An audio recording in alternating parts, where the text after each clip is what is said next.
peršoksiu prie temos. Sveiki visi. Aš peršoksiu prie temos ir užrašysiu ją ant lentos, nes tai visada darau. Ir man atrodo, tradicijos yra visai geras dalykas, o kadangi čia yra gan sena programa, apie kurią aš kalbėsiu, tai visai nieko, kad matysit ją prieš save ir žinosit, kad būtent šiandien aš kalbu apie Buffono adatos programą. Buffonas tai buvo prancūzų matematikas, naturalistas, gamtininkas, rašytojas. Jis gyveno 18 amžiui. Ir jo vardas ir pavardė tai buvo gan sunkus. Berods Luizas Leclercas ir dar jis turėjo kažkokį titulą, kurio aš dabar nepamenu. Ir veikiausiai apie šitą Buffono adatos problemą jūs šitą suprasite, nes ji yra giliai susijusi su paprastos monetos mėtymu. Jeigu aš savo kišenėje rasiu kokį centą. Labiau raktas. Nemėtis. Va, pavyzdžiui, turiu 20 centų ir metu ant žemės ir kas nukris skaičius ar herbas. Būtent Buffonas nagrinėja ir šią problemą. Ir nuo jos aš ir pradėsiu. Savo jaunystėje ar ne jaunystėje, nežinau, nes kokie metai buvo nedaug parašyta literatūroje, bet jis metė monetą. Ir jis tą darė 4040 kartų. Tai veikiausiai praleido kokį pusdienį daugiau. Ir iš tų 4040 metimų jisai 2048 kartus rado, kad atvirtas skaičius.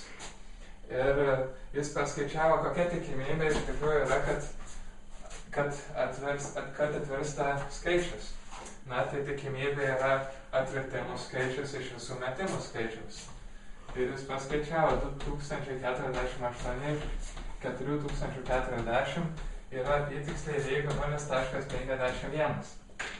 Ir padarė išvadą, kad yra didesnė tikimybė, kad atvirs skaičius negu herbas. Ir jis klydo. Kadangi mes šiais laikais žinome, kad yra 50%, kad atvirs skaičius, 50 kad herbas. Bent jau aš žinau. Na, bet šitas monetos metimas yra vienas iš elementariausių pavyzdžių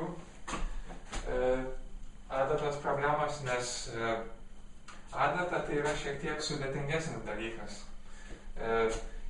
Arba kitais atvejais paprastesnis, nes moneta yra apskrita, adata yra kaip kažkokia tiesa.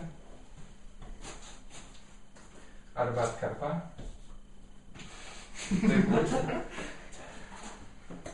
būtent aš jums papasakosiu apie šitą adatą. Buffonas 1777 metais iškėlė šią Buffono adatos problemą. Jis skamba taip.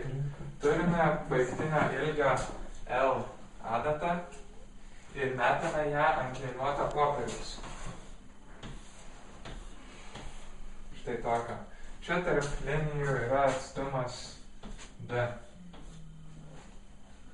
Ir jo problema skamba taip. Jeigu turime baigtinę ilgio adatą, metame ją ant šių linijų, kokia tikimybė, kad jie kirs bent vieną iš linijų.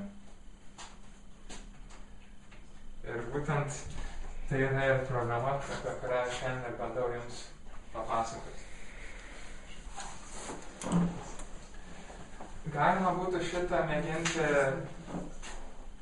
praktiškai ir skaičiuoti, bet man atrodo, kad tai užimtų labai daug vargo ir gal net labai daug žmonių prasidurtų savo pirštus, gamėtydami adatą arba imdami ją nuo žemės.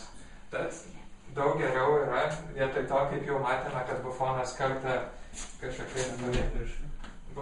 kartą mėtydamas monetas padarė klaidą, tai galbūt geriau yra apskaičiuoti šitą teoriškai.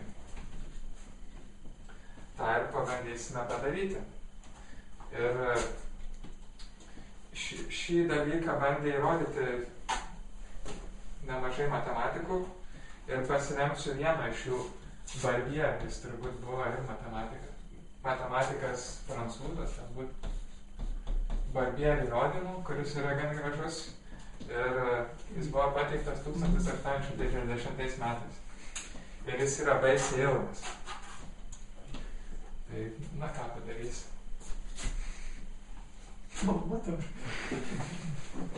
Aš jums dar nepateiksiu iš karto, koks yra atsakymas šios problemos, bet būtent išvedimo metu mes turėtume pamatyti. Tai pradedame taip. Jeigu metame bet kokią adatą arba nagrinėjame adatą ilgio L, tai tai persikirtimų vidurkis. Mesime kažkiek kartų ir vidurkis bus P1 plus 2 kart P2 plus 3 kart P3.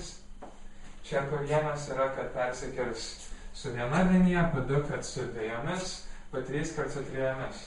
O tai 2, tai čia kadangi skaičiuojame vidurkį, tai reikia padauginti iš tikimybės. Tačiau šitoks atvejis, kai adata yra labai ilga, yra šiek tiek sudėtingesnis negu kai adata yra trumpa. Tai yra trumpesnė negu atstumą vėl nupiešiu tarp linijų 2. Būtent mes ir panagrinėsime dabar tokią adatą, kurios ilgis L yra mažiau negu D. Arba lygių. Gali ir tai būti. Tokiu atveju adata nebegalės kirsti dviejų linijų vienu metu. Nes vieninteliu atveju, kai liesis su dviejomis linijomis, tokio lietimosi tikimybė pagal geometrinės tikimybės teoriją yra lygi 0. Todėl šitų dviejų dydžių nebeliks. Ir kitų visų, kurie čia sektų P4, P5. Vadinasi, mes gauname gana įdomų dalyką, kad persikirtimų vidurkis yra lygus tikimybei, kad adata kirs bent vieną liniją. Ir būtent šiuo faktu mes pasinaudosime toliau įrodinėdami šią teoremą. Tai yra, kad E lygu P. Gal įdomu.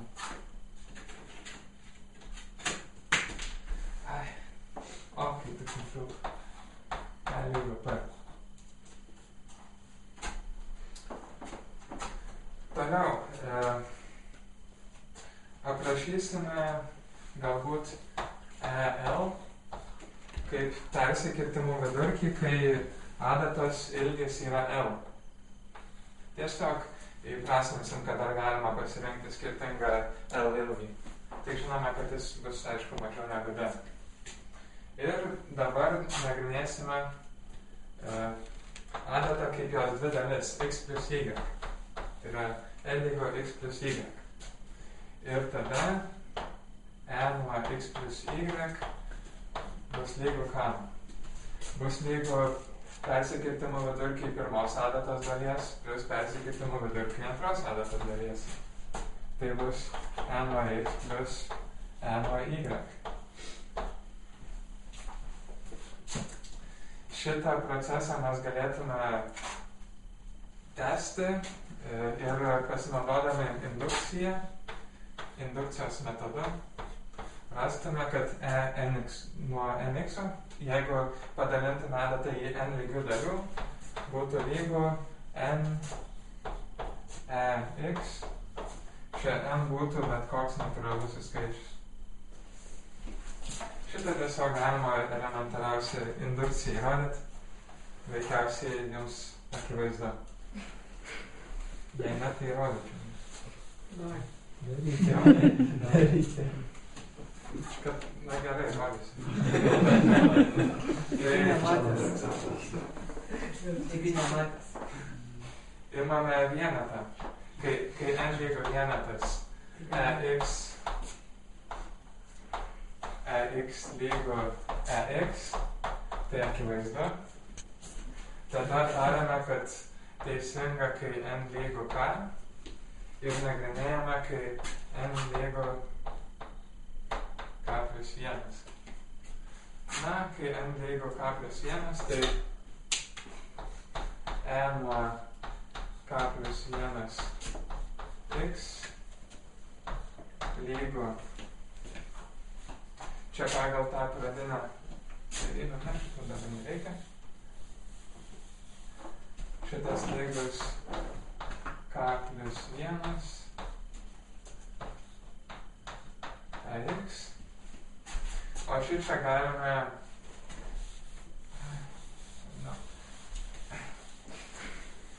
galime sudauginti atskleistis kliaustus. Tai atskleistis kliaustus ir tada vėl pritaikyti tą pradinę, kad e nuo x plus y lygu e nuo x plus e nuo y. Ir gauname e nuo kx lygu e nuo kx plus e nuo x, o čia x skaidome į 2 k nuo x plus e nuo x. Šitie x susiprastina ir turime, kad e nuo kx lygu k nuo x, o mes teigiame, kad n lygu k turime kaip teisingą lygybę. Vadinasi, įrodome, kad galioja ir nk plus 1. Todėl pagal indukciją ta lygybė, kurią aš užrašiau ir nutrynę n nuo x lygu n nuo x teisinga. Tai čia, kadangi kažkas norėjo, kad įrodyčiau, tai taip ir įrodymą. Nors čia pailgina patį įrodymą. Toliau. Tai čia yra n priklausoma terminėms. Toliau imame m padaugintą iš skliaustelės 1 iš m nx lygu, aš čia veikiausiai padarysiu klaidą kokią nors. Lygu, tam ir pasitikrinsiu. Pradžiai gerai rašiau. Jeigu m kart n iš mx lygu nx lygu n nuo x. Čia būtent pasinaudojama tomis šituo dalyku vien taip. Ir taip gauname padalindami iš paskutinės pirmą lygybę, kad arba iš, kad e nuo rx lygu rex visiems r, kurie priklauso racionaliesiems siūlėms. Va, kaip įdomu. Ir kol kas atrodo, kad tai gali būti ir beprasmiška, bet racionaliai tai cool.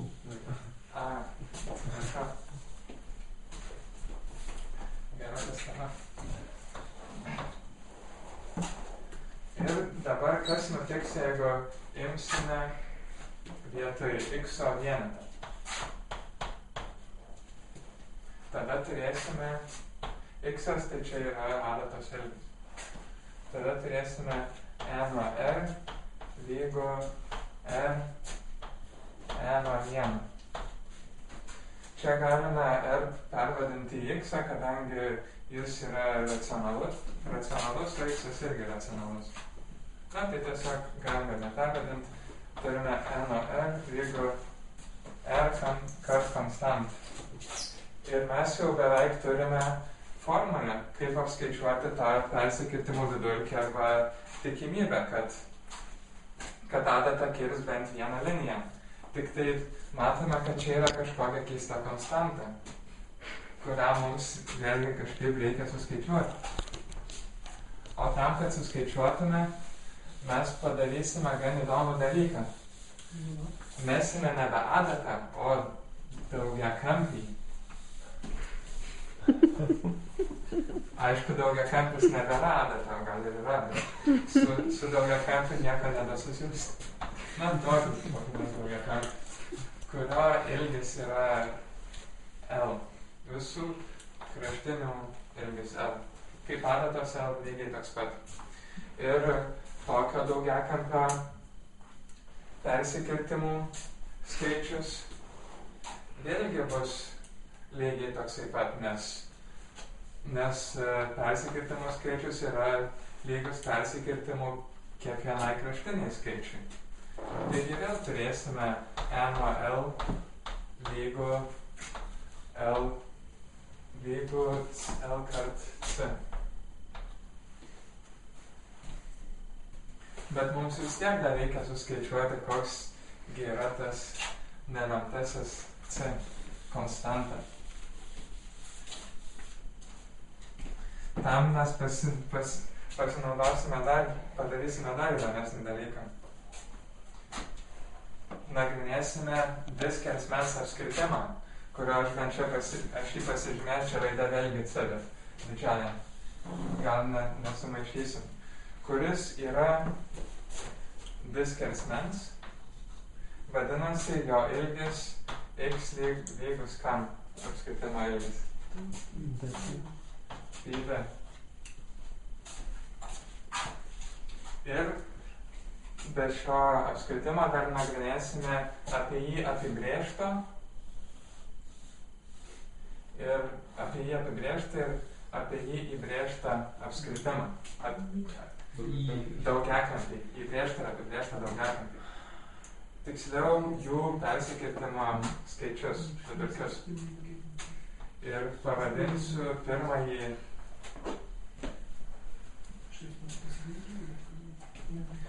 tas, kuris yra įbrėžtas, pavadinsiu Pn apačioje, tas, kuris apibrėžtas Pn viršuje. Tada persikirtimo vidurkis nuo to, kuris yra įbrėžtas, bus mažesnis už apskritimo ir šis bus mažesnis už to, kuris apibrėžtas. Šitie turėtų gan elementariai būti suprantami dalykai, nes bet kuri linija, kuri kerta apskritimą, kers ir įbrėžtą daugiakampį. Tiksliau, bet atvirkščiai, bet kuri linija, kuri kers įbrėžtą daugiakampį, kers apskritimą. O bet kuri kers apskritimą, kers ir apibrėžtą daugiakampį.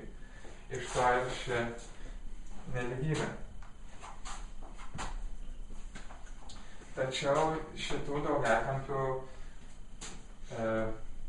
vidurkius mes galime suskaičiuoti pagal šią formulę. Tai C nuo L Pn jų ilgis skiriasi, mažiau lygu E nuo C, mažiau lygu C nuo L Pn. Na, o apskritimas yra tuo įdomus, kad jo yra D ilgis, o D taip pat yra atstumas tarp linijų, kurias aš nutryniau kaip visada. Vadinasi, apskritimas visada kirs bent dvi linijas, nes liesi su dviejomis linijoms su tikimybė 0. Jis ne vieną kartą? Ką? Vieną gal liniją kirs? Dvi. Kaip jis lysi su dviem, bet kirs... Nu tai vienas kraštas apskritimo, du kartus vieną liniją. Ai, tada. Taip, 2 kartus, nes jis yra apsuktas, tarkim, tokia linija. O ritiniu atveju tai visada tikimybė yra 0 lygiai. Na ir dabar tiesiog panagrinėkime, kas atsitinka, kai n, tai yra daugiakampio sienų skaičius artėja begalybė. Tuo atveju daugiakampiai sutampa su apskritimu, o apskritimo ilgis yra pi d, tai kai n artėja begalybė, turime c nuo pi d mažiau lygu už d, mažiau lygu už c pi d. Ir iš čia jau rodos galime apskaičiuoti, kam yra lygi ta tikimybė, kad bufon adata kirs bent vieną liniją. Nes matome, kad šitas lygus tam, tai vadinasi, kad dvejetas bus lygus C pi D. O mums reikia C. Tai C lygu 2 padalinta iš pi D. Čia galima vadinti, nežinau, kažkas panašus matematikai buvo kaip dviejų policininkų teorema, bet ten buvo susijęs su konvergavimu, berods. Nepamenu. Tai jeigu turime C, galime labai lengvai apskaičiuoti ir būtent tą tikimybę, kuri buvo P lygu C kart L.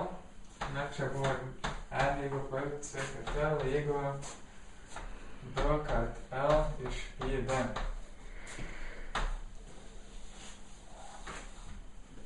Štai ir gavome tą magišką formulę.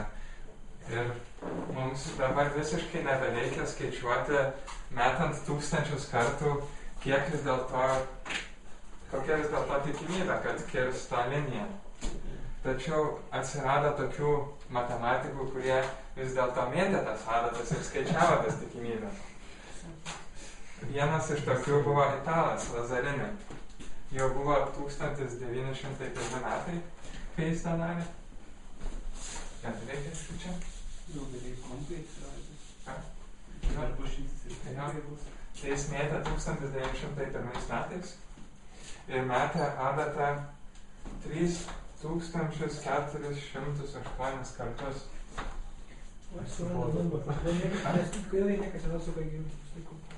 Adatų pajėdė.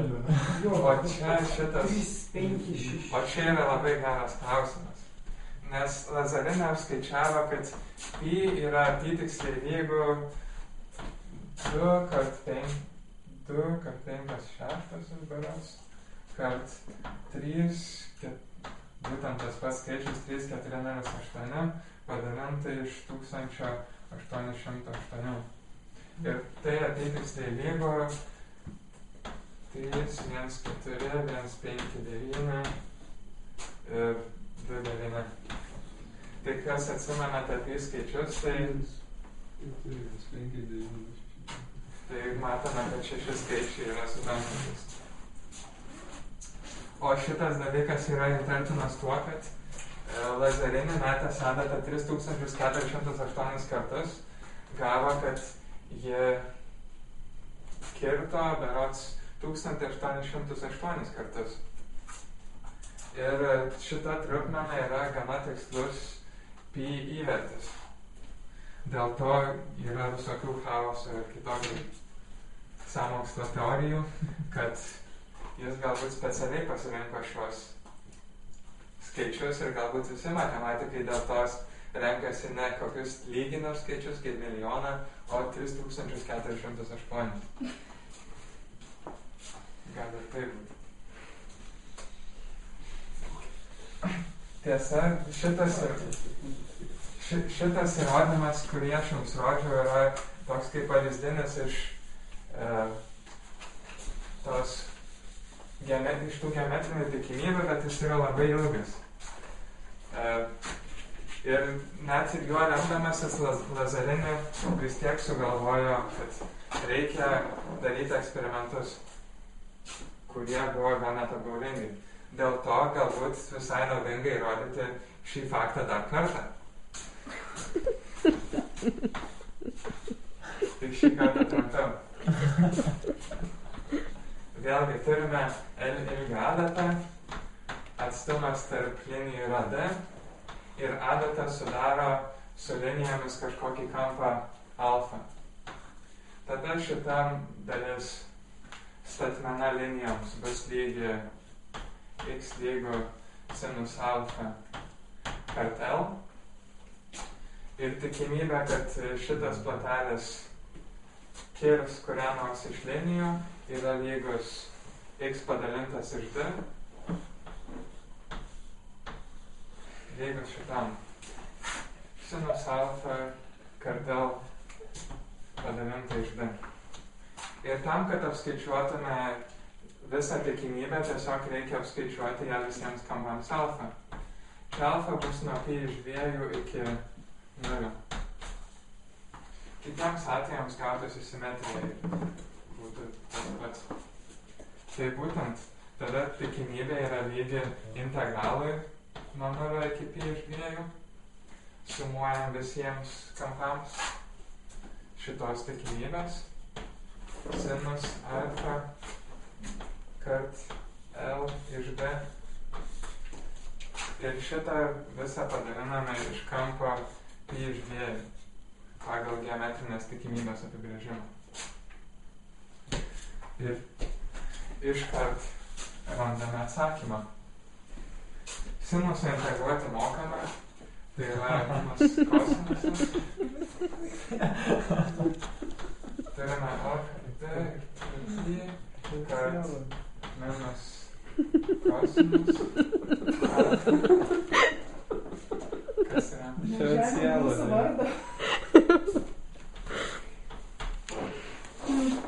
Kodėl x alfa? Čia alfa.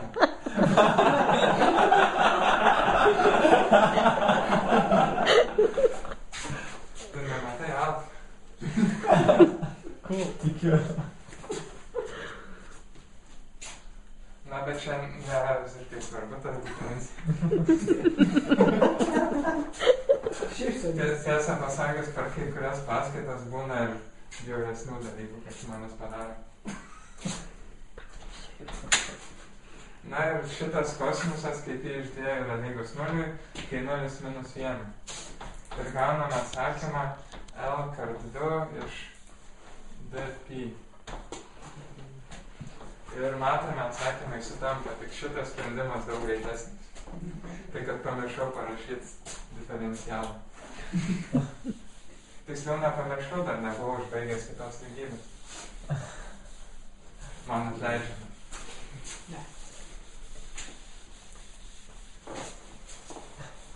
Na, pats Bufonas nagrinėjo šios dalykus, bet kaip sakiau, jis buvo įvairių galų meistras ir rašytojas ir naturalistas, rašė visokias istorijas.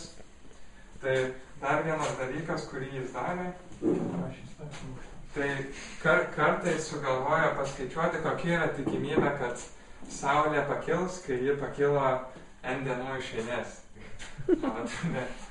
Daug juokingesnis už šį bandymą.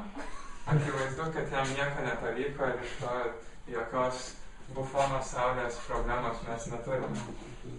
Veikiausiai Saulė pakilo kiekvieną kartą. Veikiausiai.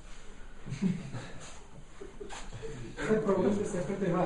Būna šiek tiek sudėtingesnių tikimybių negu šiandien. Mes neišnagrinėjame atvejo, kai L yra daugiau už D. Tai formulė yra panaši, tiesiog joje dar yra 2 ar 3 integralai. Prisimena. Taip pat adatą galima mesti ant lapuoto popieriaus. Tada problema vadinama Bufono Laplaso problema. Čia Laplasas.